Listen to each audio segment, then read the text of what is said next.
Welcome to Business Blueprint, where we guide entrepreneurs through the building blocks of business success, one insight at a time. I'm your host, Jeffrey Beckles. Expanding beyond local markets can open incredible opportunities for small businesses. Exporting products or services can lead to increased opportunities, global brand recognition, economic growth, and certainly the benefit of our wider economic thrust here in the Bahamas. But where do we start? To discuss international trade and how small businesses can take advantage of global markets, we have today with us the Executive Director of the SBDC, Samantha Rolle, and the CEO of the Bahamas Chamber of Commerce, Leo Rolle. And it will continue to change in the coming weeks. The question for us now is, how do we prepare small businesses in the Bahamas to be benefactors? Because the truth of the matter is, countries around the world are looking for diverse products and asking, where can I find them? So, Leo, as the leading entity of the Chamber, who have been involved in trade agreements for a very long time, where are we and what are those opportunities for us? And so, from the standpoint of the Chamber of Commerce, what we've been doing to kind of help our small businesses to become ready is helping them to, one, understand their consumers. Our consumers have been what we would consider advertised to in a way where they see products and services and they are familiar with those products and services. And so that becomes a mindset shift, because now if you're going directly to the source where those products are actually not light labeled, you see them in a different form. And so helping consumers to understand that this is essentially the same product that you would have purchased had you gotten it from the US or any other partner. And so first desensitizing the consumers and then looking for international markets that are outside of the US. And so what we've been doing is trade diversification. That is being done through trade missions. We had an inbound from Canada because a lot of our businesses we found were already doing business with Canada. We had an outbound to South America. We have an outbound to India. We have an outbound to London. We're working with Africa for an outbound in September. And this is not to say that we are encouraging businesses away from the US, but we're simply saying diversify. Don't put all your eggs in one basket. It helps you to be able to shop around and see where you can get goods and services at a more alternative or cheaper rate. And then that way it can be passed on to your consumers. That's just one way. Just But one I'm way. sure we'll talk about more. So trade missions, we'll come back and talk about that a little bit more. Samantha, Leo talked about size, and the Bahamas by definition is a very small country.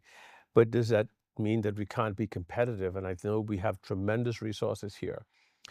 As the country's premier institution focusing specifically on small business and enablement of small businesses, how is the SBDC working toward ensuring that small businesses are prepared? Well, first of all, I want to make sure that people understand that what may seem to be a disruption, is also an opportunity, Tremendous. right? And so when you look at trade diversification, you want to understand the benefits of it as well. And so for small businesses in particular, I mean, it adds this possibility of added revenue stream. It promotes and encourages innovation, right?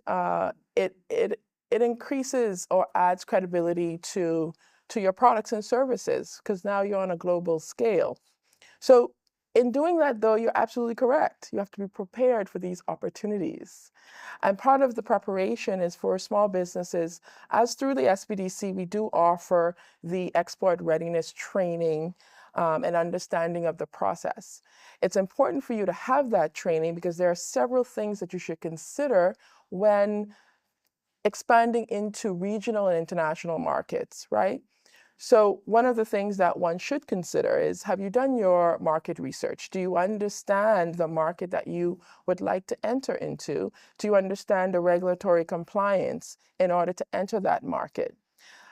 But once that is done, then the other thinking is, product readiness.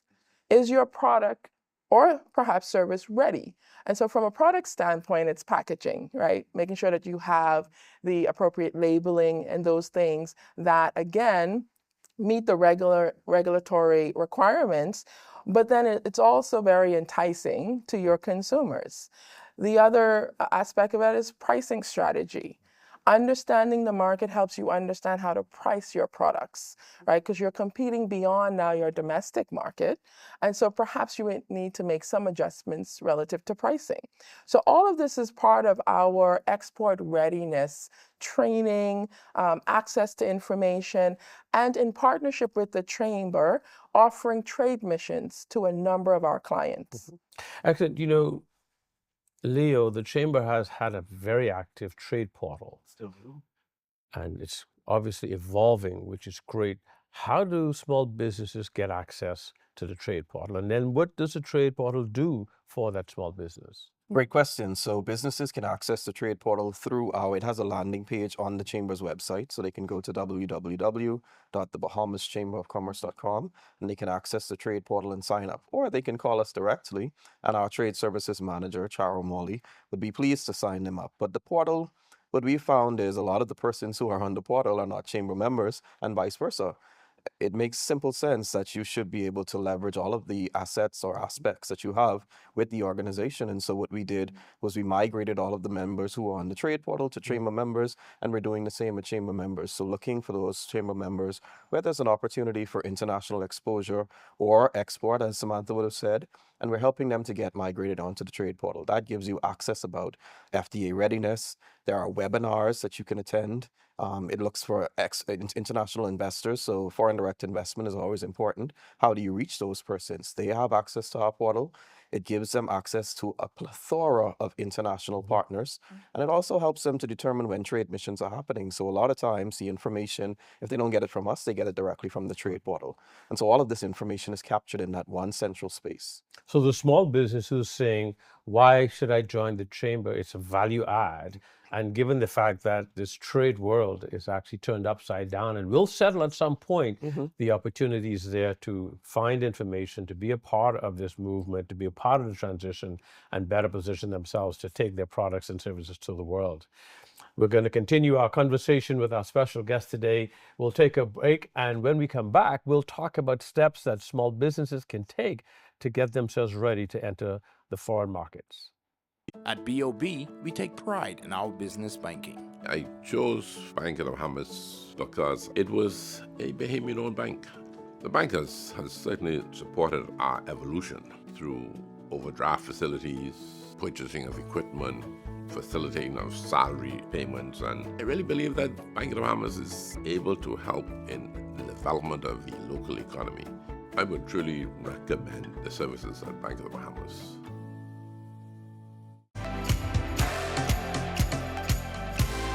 Welcome back to the SBDC's Business Blueprint.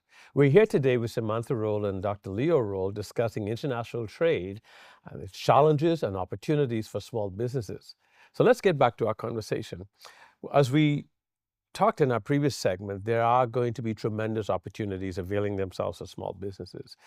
Let's talk a little bit about the challenges that small businesses face, but also, what do small businesses need to do in order to ready themselves for international markets? We'll start with you, Sam. Yeah, so, I would have mentioned earlier preparing yourself in terms of product readiness, right? And so quite a number of our micro, small, and medium-sized businesses don't necessarily have the high quality packaging that they need. And I think that is one of the most prominent barriers for them.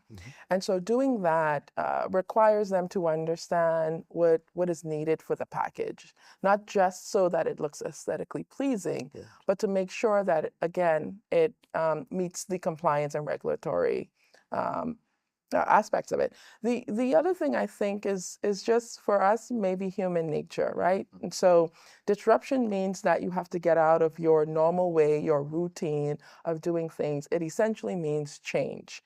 And so when that happens, I think sometimes small business owners or entrepreneurs, they almost become somewhat paralyzed, right?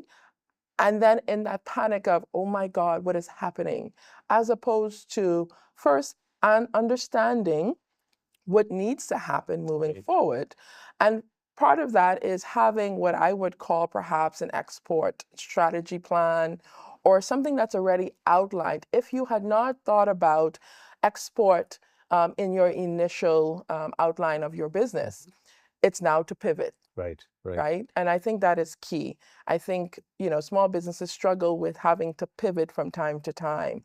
And so being able to do that is just as important.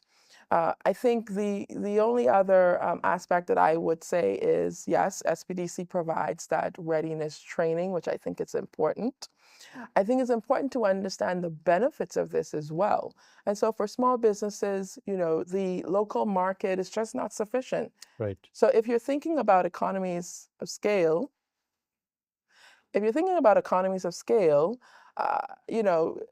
diversifying your trade then allows you to enter into various markets that helps with improving your cost efficiency. And so these are all of the things that are needed. Extraordinary in that, Leo, we talked about the readiness. Sam talked about packaging. Packaging is important, but coding, talk to us about why coding on the packaging is so critical in today's trade markets. Well, it's critical because it's an international language, right? It's something that's easily recognizable. It's something that's required for international markets, especially for FDA approval. And so all of these aspects relative to your packaging, how it looks, the coding, what's involved in it, what are the aspects or the ingredients, all of these things are very pertinent to getting the market share that you need. One of the other things that I think businesses challenge with is having the foresight to understand what's coming and to predict it. So business continuity planning, understanding what may happen and what happens when and if that does happen. Being visible, so getting to international markets through your visibility, whether it be an online platform, whether it be the way you market and advertise to the international market, whether it be through some of your brand story or your brand identity in the market. All of these things are important, but they also must be knowledgeable. The trade war, as we see it, is very fluid, and so it changes very rapidly. But they have to be knowledgeable about what's happening in the market. How do I respond to what's happening in the market? And what is the best route to take as a result of what's happening? And all of these things can be done through the Chamber of Commerce and some of our partners that we have great relationships with. The other good thing about the necessity for coding, the world wants to know everything about the product, down to which batch, when was it created, when was it packaged, and so forth and so on. And so that's also for our own safety as well. Sometimes we hear of things breaking out around the world, and they can narrow it down to a batch, and they don't have to destroy the entire product line, but they know which one. Go ahead. You were going to add. Yes. So I wanted to add something else. And so the other thing I think it's concerning for small businesses has to do with the shipping cost and logistical nightmare some may be experiencing. So, understanding what that impact is as well, but to be creative around perhaps doing group arrangements when it comes to shipping. Right. And so you have a number of businesses that can work together to reduce their costs when it comes to shipping their products from different jurisdictions. And so these are some of the things that we have to be creative as entrepreneur and business owners to do. And so not carry that cost on your own, but again, to create those group arrangements where that cost can be shared. It's a good point that you raise. And another point that you raise I want to talk a little bit about as we wrap up this segment. Yes, this is a disruption, but it also creates an opportunity. And one of those opportunities, Leo, that we want to have our small business understand, this is a great opportunity to look for partnerships. You don't necessarily have to do it on your own. Why is that? How is the Chamber positioning? Again, it's a value added too for the Chamber, but let's talk about how the Chamber helps in that regard, finding suitable partners. Great question. So what the Chamber does is, I'm of the belief that if you are an ecosystem and you have a group of businesses under one umbrella that are doing things that kind of help each other or support each other, why not go through them? So if you are in the food and beverage industry, I have a member that's in the drink industry, a member that's in compostables. There's no reason why you should go outside of that ecosystem to benefit from each other and so shop from each other. What we've been doing is getting exclusive member rates from our members. So Samantha mentioned shipping and logistics. ShipX, which is one of our largest clients, has given 20% off to all Chamber members once they put in the code. And so we've been doing that across our membership, looking for opportunities where members can work together, but also where there can be partnership and linkages. When we had our inbound from Canada, one of the things we did was business matching or pairing for those B2B meetings. So we looked at the business to determine who from this international body would be the most ideal person interested in. We have 4 MOUs that have already been signed, and we intend to duplicate that over and over throughout the regions. Very good information. We're enjoying our conversation with 2 incredible folk who are talking to us about trade and trade opportunities globally. As we take our break, we'll come back and we'll introduce our mentorship moment with Ariel Pinder. Stay with us. My dad has been a pioneer in the shipping industry for more than 40 years. Unfortunately, he lost his operation due to a misfortune around 2008. I had the vision to rebuild the business starting from the ground up, building on the legacy and the passion that he had to deliver consistent service on time and help with the development and growth of Andros. Mailboat service is a critical service to the islands of the Bahamas. Certainly, Andros has always been there and dear to us. That's where we're born and raised. And so we play a crucial role in advancing the growth and development of Andros. Customers want service and they want consistency. From the start, that's been our commitment. We work to sail on time every time. Our customers have come now to expect this from us. And one of the biggest challenges we've had was finding adequate funding. SBDC from the very start has been a lifesaver. We had challenges there because they'd never done funding for an operation this size. And so certainly the question was, is this the right kind of fit for SBDC? Apparently it was, because they found a way to get creative and provided the funding that we needed to get Central Andros Shipping started. If my father was alive today, he would not just be impressed, he would be blown away that we've tripled the size of the operation, and certainly we've made the best use of all the training and exposure he's given us over the years. My advice to young people, if you have a vision, a passion, an idea, once you develop that idea, the money always finds an idea that's ready to be executed. So go for it, don't give up. It's not easy. If it was, everybody would be doing it. Be consistent and you'll get there. For more information about the Men in Business Initiative, contact the Small Business Development Center at 461-7232 or at helpdesk@sbdcbahamas.com. To learn about our other initiatives, follow us on our SBDC Bahamas social media platforms.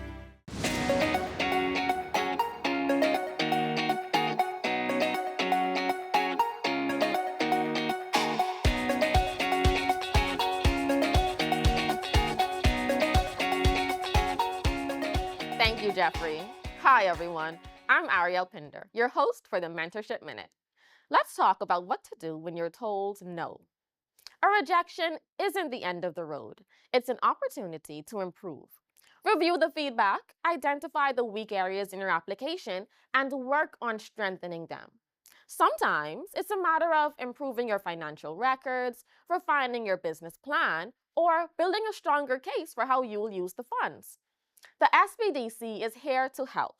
Connect with an advisor, refine your approach, and reapply when you're ready. Keep pushing forward. Funding success could be just around the corner. For more guidance, visit our website or reach out to our team.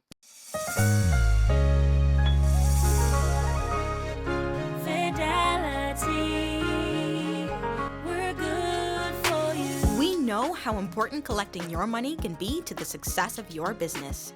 Start your relationship with Fidelity today so that we can show you the many options available to you with our merchant services. From click and pay options online to merchant terminals and e-commerce options. We're here to help your business succeed. For more details, speak to one of our business development officers at 356-7764 in Nassau or 352-6676 in Freeport. Visit our website at fidelitygroup.com or visit any of our branches.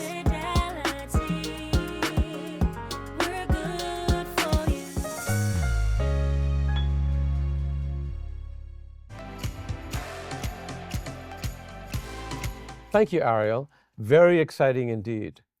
As we continue our conversation, we talked about the fact that the world is in a very different place in terms of trade. But for us here in the Bahamas, it could appear to be daunting and overwhelming. So let's talk about specific spaces where we are doing wonderful things that we believe that we can prepare to even be better in the global space. Your thoughts? So I think that, for Bahamians, we should truly embrace our culture, our local ingredients and products. So I say all that to say that some of the areas I believe would stand out for us to take advantage of this opportunity would be around the creative space, right? So the arts, the fashion, the music, right? These are things that can be exported, particularly those that have strong cultural identity, right? The other areas I believe that would be tremendously beneficial is around the tourism space. So perhaps the ecotourism, the retreats. You can look at other areas such as perhaps the natural oils. But the natural oils around skincare products, the oils again with our local ingredients, right? Because I think it adds that differentiation that is needed when you're looking at products and services to offer. And as I mentioned, services, we can also provide within the niche area of professional and financial services. Offering consultancy around that space. And those are some of the areas that I know for certain can take advantage of this opportunity. Now, Leo, the Chamber has been working diligently with a number of international partners, and you talked about the trade missions in and out. Mm-hmm. This trade war is going to settle at some point. In the meantime, tell us a little bit about how the Chamber is repositioning itself in terms of preparing members and making available to the small business community some of these workshops that are going to be needed to help small businesses better understand how global trade works. So we have relaunched the Chamber Institute, and that is the education arm of the Chamber of Commerce. And what that does is the vast majority of our members are, as Samantha said, MSMEs. And so while larger organizations may have an entire training and development department, smaller companies like the MSMEs may not. And so the Chamber Institute allows for them to be able to send their members or even come themselves to a lot of the training programs we have. And we have programs that are geared towards trade, understanding finance, understanding marketing, how you develop and grow as a new entrepreneur. But apart from that, we have a lot of international missions that come to the Bahamas. And one of the things we always talk about as they're talking about what they're looking to import, what can we export? Right. And so Samantha mentioned the orange economy. That's great because they're very big on what is in the Bahamas, how is it made, what are some of our indigenous products, but also the blue economy. And so looking at our fisheries, we had an inbound from China, and they mentioned that they would eat almost anything that comes from the water. Okay. And so that creates the opportunity to be able to trade with these partners. And so using the Chamber of Commerce, using our Chamber Institute, we've been able to garner the support of those international markets and also show those members how they can be ready to access those markets as those positions or as those opportunities come available. And that's a great segue into my next question, because we have one of the richest oceans in the world with diverse offerings from our oceans, and it's another area that we can actually do just more than fish and crawfish. Mm-hmm. It's a great opportunity. But here the other businessman who says, well, I'm not interested in expanding into global markets. We know that this trade disruption will settle at some point, and the world will definitely be different. Mm-hmm. So talk to us a little bit about that entrepreneur who's not interested in getting into global trade. How do you foresee the settling of this trade discussion now changing the landscape of trade in general? Well, I think eventually, you may not have a choice. Mm-hmm. And I say that because you have to look at the cost of your goods and raw materials, right? So whether you're interested or not in exporting your products and services, impact is coming. But the impact is still coming. Right. That affects your business in the local market. Yeah. And so for the Bahamas, we're at the moment structured to where our outbound is very little compared to our inbound. Yeah. And that affects the cost of our products and services. Right. And so whether you want to or not, this is one of these, what you call perhaps external factors, these forces that without a choice, you will be impacted. Yes. So you could either pivot or die. Yes. Now, Leo, we know as a matter of fact, for decades, we've been running a trade deficit. small businesses don't necessarily appreciate the impact they will have, positive impact they have if they were to get involved in exporting. Talk to us a little bit about why that's so important for us, because a country our size, there's a disadvantage to running a perpetual trade deficit. And so one of the things we encourage from the Chamber of Commerce's standpoint is the opportunity for export. As Samantha said, we've been running a trade deficit for a very long time. And so what we've been doing is helping our members to become ready to access those international markets. And it can be very simple as trading. So we've been working with the African market, and they're interested in some of our members from the orange economy. And so trading some of the indigenous products that they sell, some of the services that they offer, some of the junk new aspects. And so what that does is it allows for us those strength in numbers, because we have hundreds of MSMEs versus the larger companies. And just one product exporting can now lend to the defraying of that trade deficit so easily. And it's something simple. We have one of our members that mentioned that their vessel goes back to the US virtually empty. Wow. And there's actually capacity where if they don't go over a certain threshold, they can bring the products back and have a fulfillment center in the US where persons can actually sell from their fulfillment center. And so these are opportunities that are just sitting there waiting and available for MSMEs, but you have to be ready, and you have to be ready to be able to access those. And if you don't want to expand into an international market, fine. How do you refine your products and services to perhaps garner or capture new markets in the Bahamas? The Bahamas is very vast. You can go to the Family Islands. You can go to the neighboring regions. You don't have to go outside of the region or the Bahamas, but you have to be ready to be able to access more, because as your market share shrinks, what will end up happening is your bottom line will shrink. And that will obviously be a recipe for disaster. Samantha, Leo, thank you so much for joining us. A big thank you to you both for joining us today on the Business Blueprint. And we thank you so much. We trust that the information provided here today has piqued your interest on this new series of opportunities that will come as we embrace this global change in the trade world. Thank you again for joining us, and we look forward to you joining us on another edition of Business Blueprint.